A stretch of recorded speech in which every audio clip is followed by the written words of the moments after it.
Baik, Assalamualaikum dan salam sejahtera. Anda bersama saya Ehsan Dahaya dan ini Agenda Awani. Dan pastinya kita mengucapkan Alhamdulillah dan kita bersyukur sebab dalam banyak perkara Malaysia diakui berjaya menempatkan diri sebagai pendahulu dan juga peneraju dalam pelaksanaan ajaran Islam yang sistematik lagi berstruktur.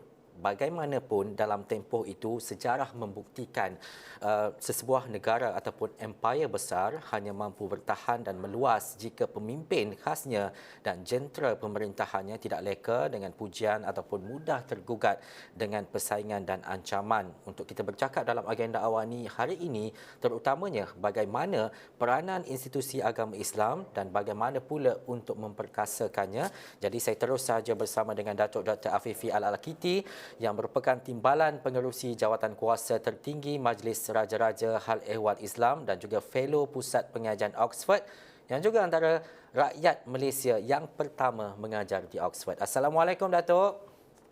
Waalaikumsalam warahmatullahi wabarakatuh. Upin Ipin Novestu, Alhamdulillah. Baik, terima kasih Datuk. Pertama sekali, menerusi berita, laporan dan juga apa yang kita tahu, pemilihan Sultan Selangor, Sultan Sharafuddin Idris Shah sebagai pengerusi Majlis Kebangsaan bagi Hal Ehwal Agama Islam ataupun MKI untuk tempoh 2 tahun bagi Majlis Raja-Raja ke-258 sebenarnya adalah selaras dengan perakuan jawatan kuasa tertinggi Hal Ehwal Islam peringkat persekutuan yang dipersembahkan kepada Duli Yang Maha Mulia Majlis Raja-Raja.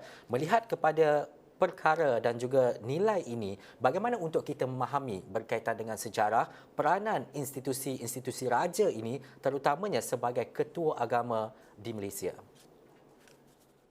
Terima kasih, Alhamdulillah.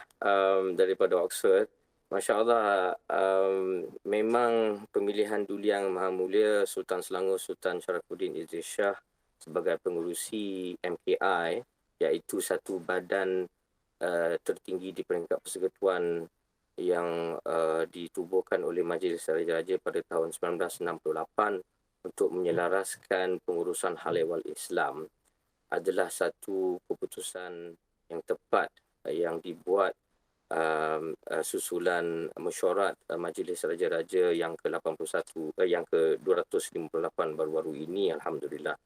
Dan ini adalah kerana Islam terletak di bawah bidang kuasa dan budi bicara raja-raja pemerintah kita. Maka adalah lebih bertepatan untuk MKI dipengurusikan oleh seorang raja pemerintah. Dan perakuan jawatan kuasa tertinggi kami, di mana saya timbalan pengurusinya, manakala Allahyarham Tun Ahmad Sarji pengurusinya, telah mengeluarkan dan menyembahkan pada Duli Tuanku tentang pentingnya untuk kita membuat pembaharuan pada struktur institusi agama Islam di negara kita ni sudah sampai pada masanya untuk seorang raja pemerintah menerajui MKI ini. Dan perakuan jawatan kuasa kita itu dalam membaharuikan institusi agama Islam di peringkat persekutuan ini telah dirunding oleh Duli Yang Maha Mulia Raja-Raja dengan pihak kerajaan persekutuan dan telah mencapai persefahaman dan kata sepakat, Alhamdulillah. Jadi ini adalah antara keputusan Majlis Raja-Raja yang bersejarah dalam sejarah negara kita, Alhamdulillah. Dan untuk memahami fungsi dan peranan MKI sebenarnya, Ehsan, kita harus memahami sejarah di sebalik kenapa raja-raja pemerintah kita adalah ketua agama kita, ketua agama Islam kita di negara Malaysia. Dan untuk memahami itu, kita boleh lihat balik pada sejarah. Sebenarnya ini adalah antara warisan yang ditinggalkan oleh khalifah-khalifah Islam yang dulu kala pada zaman Khilafah Uthmaniyah contohnya, dan Khilafah Abbasiyah contohnya, di mana seorang sultan itu adalah juga ketua agama Islam.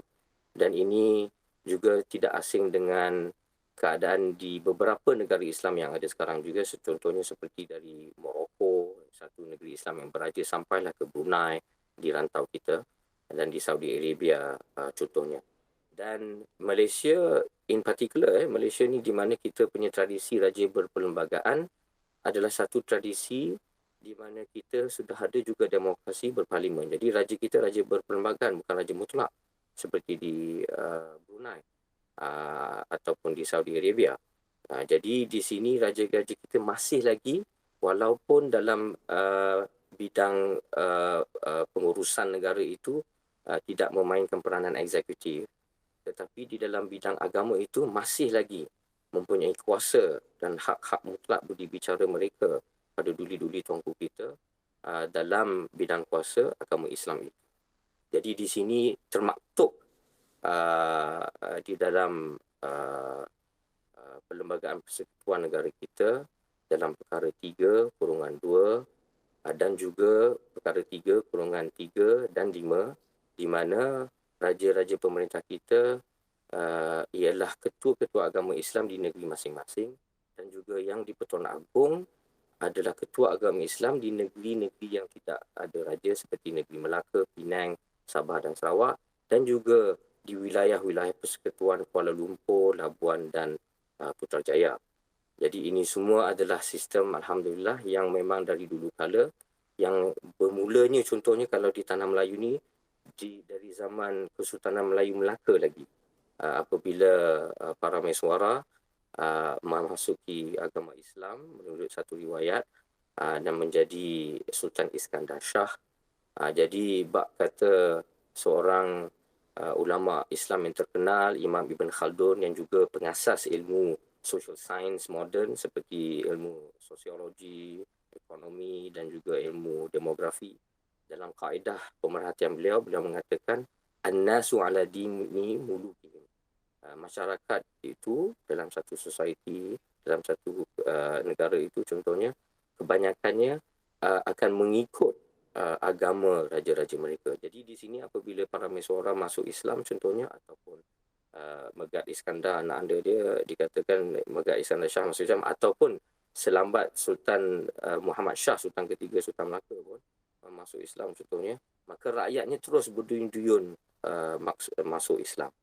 Dan ini antara perkara yang tidak hairan lagi kalau kita nampak dan lihat seperti di Oxford di sini, di United Kingdom pun, raja di sini pun sebenarnya memang dalam sistem beraja di United Kingdom mengikut bukan saja rakyatnya mengikut agama raja mereka di sini, tetapi mengikut mazhab agama mereka di sini. Jadi contohnya raja di England adalah seorang yang mengikut dan menganuti mazhab Protestan dalam agama Nasrani. Maka rakyatnya majoritinya di England ni memang ikut mazhab Protestan dalam agama Nasrani. Seperti mana kalau di negeri Espanyol contohnya mereka mengikut mazhab Katolik dalam agama Nasrani, maka rakyat di Espanyol pun menganuti mazhab Katolik dalam agama Nasrani seperti raja mereka. Jadi tidak asing juga, Masya Allah, menurut kaedah Ibn Khaldun,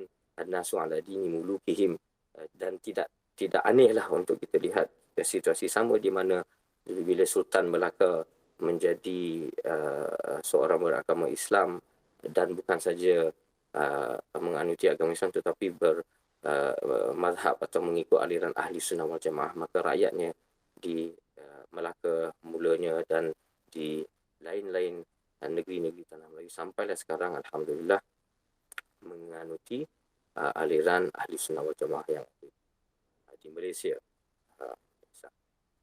Dan juga Datuk jelas apa yang Datuk nyatakan tadi, tiada pertikaian, signifikasinya begitu jelas apa yang kita lihat dan juga kita ketahui berkaitan dengan sejarah dan sebagainya. MKI melalui fasa dan juga pindaan yang beberapa kali sejak 1968. Tetapi untuk realitinya sekarang ini Datuk, peranan dan juga fungsi MKI itu jelas. Tetapi kalau kita nak melihat kepada struktur di peringkat persekutuan dan juga di peringkat negeri, apa sebenarnya peranan besar yang dilaksanakan oleh MKI dalam realiti hari ini, Datuk?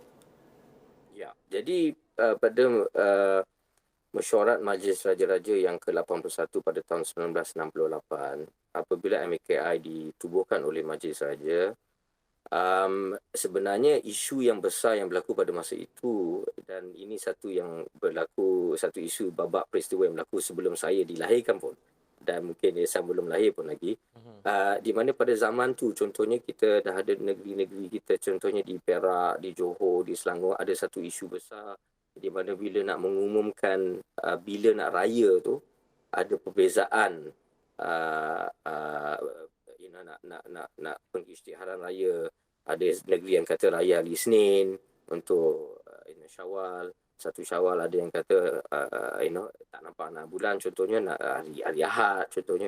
Jadi ini contoh di mana apabila kita tidak ada penyelarasan sebegitu rupa, I'm sure if you ask, kalau kita tanya atuk kita ataupun ayah kita, nenek moyang kita yang kita tak hidup lagi pada zaman tu, mereka akan ceritakan, oh dulu kalau Perak raya satu hari sebelum Johor contohnya, ataupun ada perbezaan yang disebabkan oleh tidak ada penyelarasan itu. Jadi inilah sebabnya hikmah di mana Majlis Raja-Raja yang ke-81 menubuhkan MKI sebagai sebuah badan penasihat dan badan penyelaras. MKI ini bukan satu badan eksekutif. It does not have any executive powers sebab kuasa agama Islam itu terletak pada tangan raja-raja di negeri masing-masing. Ini adalah kuasa negeri.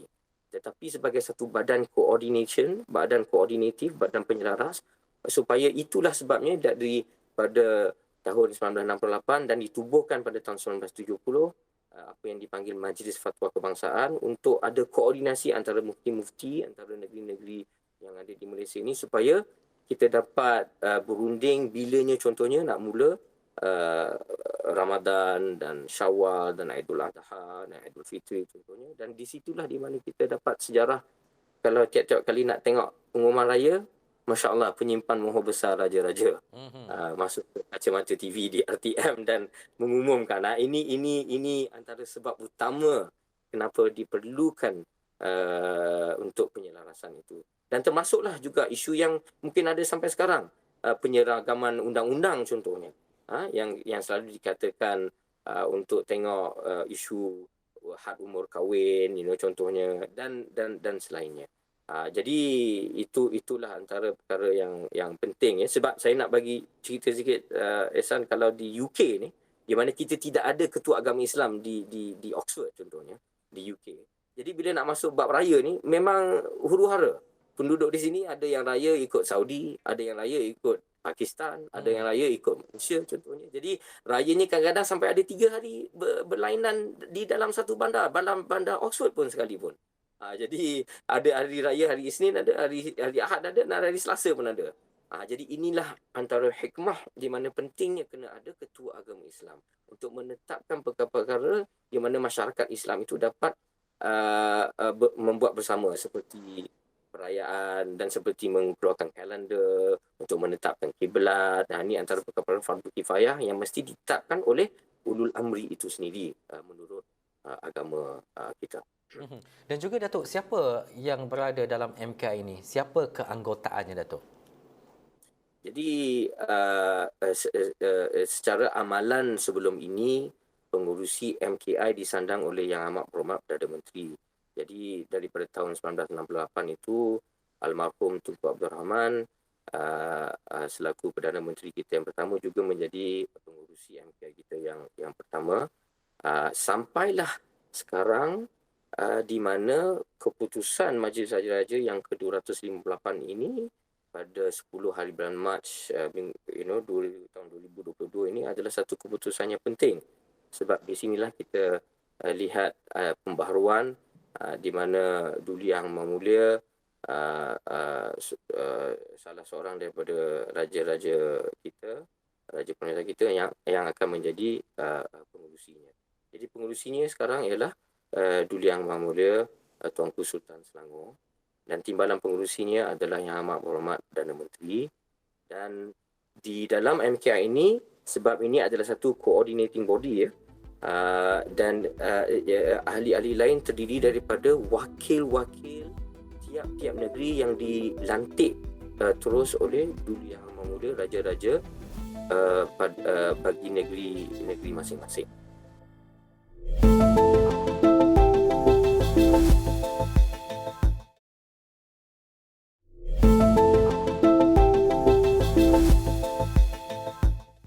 Datuk, pastinya peranannya berbeza. Kita tahu Majlis Fatwa Kebangsaan pastinya di bawah MKI, kita ada JAKIM dan sebagainya. Bagaimana fungsi institusi-institusi agama di negara ini berperanan dalam meningkatkan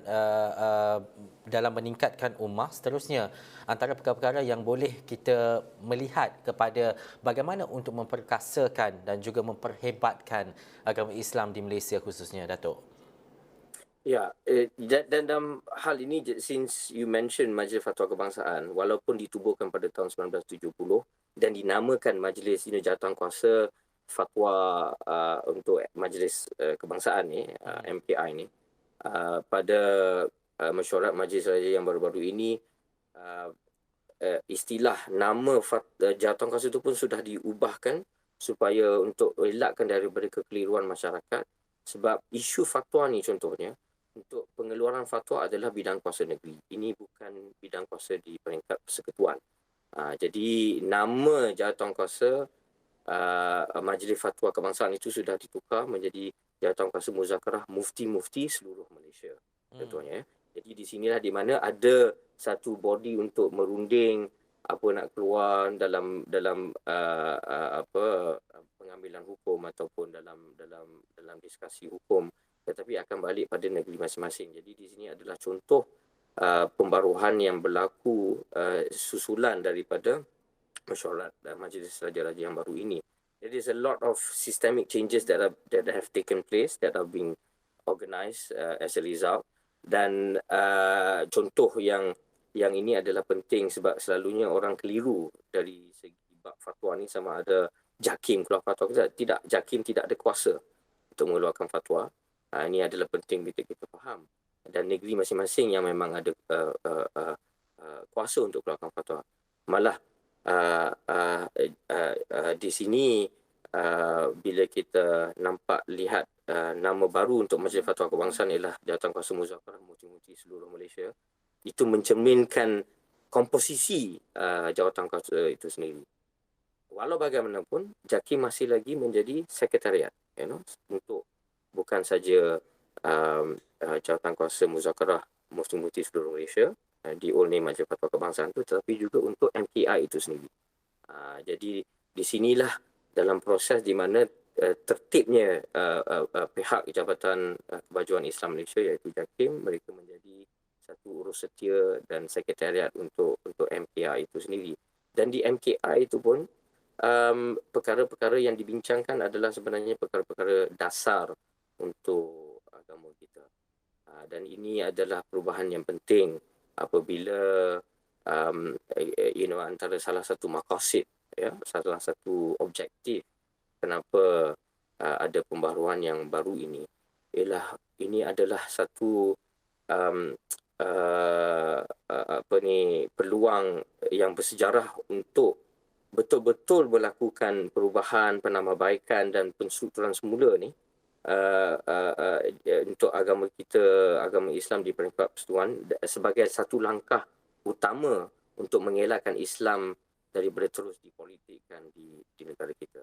Dan di situlah di mana bila seorang raja kita yang mempengerusikan MKI, ini kita akan elakkan daripada Islam terus dipolitikkan.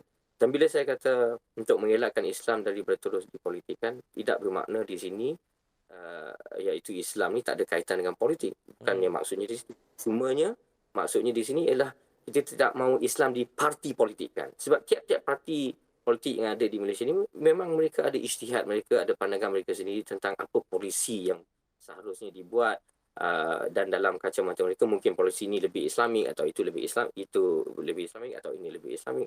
Jadi di sinilah penting peranan raja-raja kita memainkan peranan sebagai satu peranan apolitical, satu peranan di mana unsur parti politik itu tidak masuk dalam bab pengurusan agama Islam kita. Inilah sebabnya contohnya di mana kebanyakan negeri-negeri beraja seperti negeri Johor, negeri Selangor, negeri Perak contohnya, ahli-ahli politik tidak boleh masuk dalam masjid untuk berceramah. Ahli-ahli politik tidak boleh menggunakan platform khutbah Jumaat itu untuk mengeluarkan kenyataan tentang polisi atau siasah contoh. Sebab kita harus ingat agama Islam ini adalah agama untuk semua, bukan hanya untuk golongan-golongan tertentu sahaja. Ini adalah antara saranan dan antara maqasid di sebalik kenapa ada pembaruan yang paling penting dan yang terbaru ini. Seperti yang Datuk nyatakan tadi, Islam itu ada politiknya, tetapi jangan mempolitikkan Islam itu sendiri. Tetapi Datuk, kita melalui COVID sebelum ini dan jelas kita melihat kepada negara-negara yang beraja, mungkin ada peraturan dan juga pelepasannya sendiri seperti pembukaan masjid, jumlah saf dan juga kapasiti dan sebagainya. Tetapi Datuk secara ringkas mungkin di akhir waktu ini, bagaimana untuk kita memahami bagi negeri-negeri yang tidak beraja, bagaimana peraturan dan juga langkah itu dilaksanakan, siapa yang memberi dan juga menasihati berkaitan dengan agama-agama Islam di negeri-negeri yang tidak beraja ini. Ya, menurut Perlembagaan Persekutuan kita dalam perkara 3/5 yang di-Pertuan Agong ialah Ketua Agama Islam bagi negeri-negeri tersebut, iaitu negeri Melaka, Penang, Sabah dan Sarawak seperti saya katakan, termasuklah wilayah-wilayah Persekutuan Kuala Lumpur, Labuan dan Putrajaya.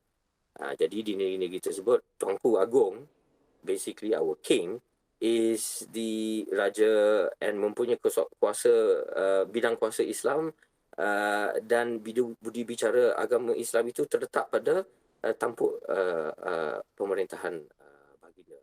Itulah apa yang termaktub dalam constitution kita, ya.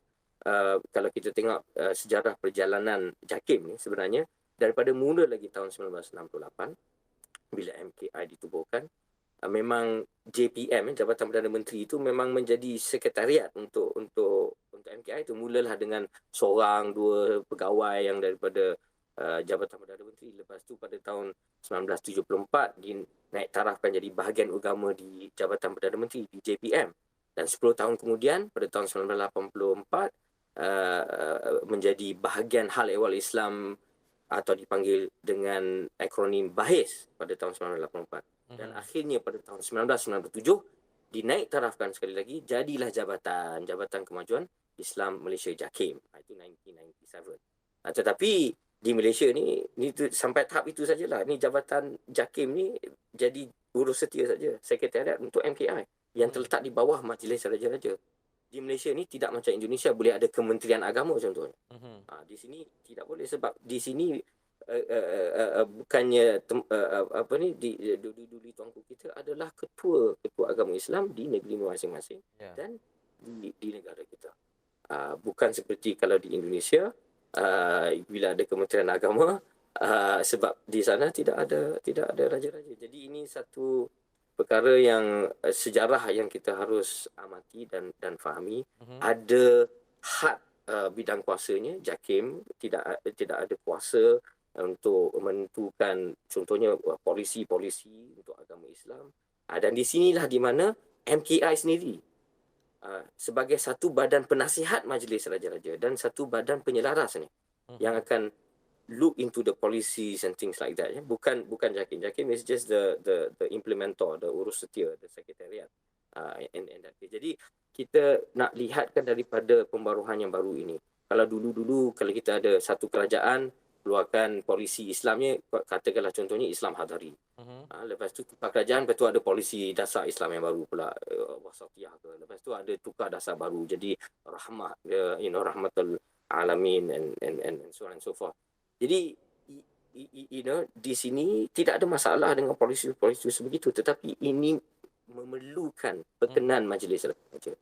Majlis Raja lah adalah satu badan tertinggi dalam negara kita, seperti board of directors of negara ni, di mana PM dan kabinet adalah the senior management dalam negara ni. Dan dalam bidang kuasa Islam, Islam terletak di bawah bidang kuasa dan budi bicara raja-raja pemerintah raja-raja.